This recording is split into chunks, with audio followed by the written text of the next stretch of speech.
Araw-araw, naiisip natin, kumain na ba ako? Welcome to my everyday life. Ako to si Rosh.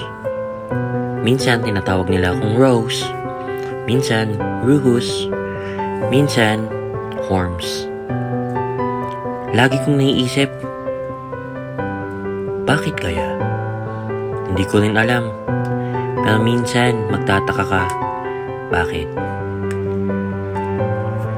Lagi kong ginagawa mga kailangan kong gawin, pero hindi ko masabi na tapos na ako. Lagi akong busy, pero hindi pa rin ako kontento.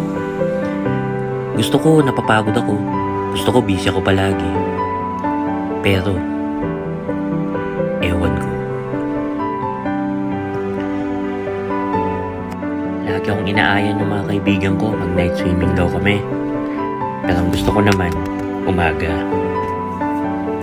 Kung sino pa yung walang ginagawa, sila pa yung hindi pagod. Tapos ang dalas, kung sino pa yung mga kaibigan mo, sila yung mga friends mo.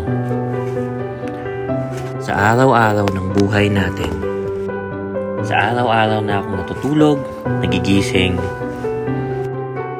hindi ko alam bakit wala akong masabi sa recording na to. Importante, nakapag one wheel ako. Nabibisita ako ng mga kaibigan ko.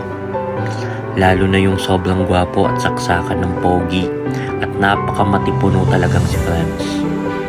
Ayun siya nakatayo sa gilid. Ang pogi-pogi talaga yan. Idol ko yan eh.